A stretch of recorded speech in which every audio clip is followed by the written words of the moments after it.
Welcome to Kenton's videos. Enjoy the video. You start by preparing the device and opening settings so you can act fast. Once the screen is unlocked, tap Settings. Make sure you know whether the assistant is under Accessibility or under Voice Assistant. If you have multiple profiles, select your user first because the change applies per account.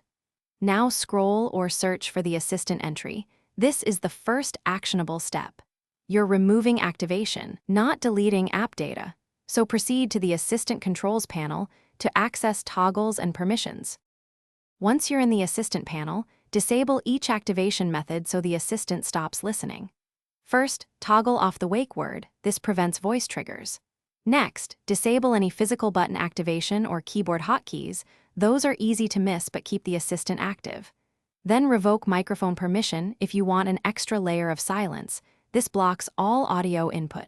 Make sure to confirm prompts. Some systems ask to keep shortcuts for emergencies, so accept or decline based on your preference. To finish, restart the device so all setting changes take effect across services. Once rebooted, test by saying the wake word and pressing any former hotkeys. If nothing responds, the assistant is off. If it still activates, make sure no linked smart devices or companion apps retain permission. Unlink them. As a troubleshooting tip, update the OS or reset assistant settings. Outdated software or cached preferences often re-enable features. If problems persist, temporarily revoke the microphone and contact support. Thanks for watching. Consider subscribing if we helped you.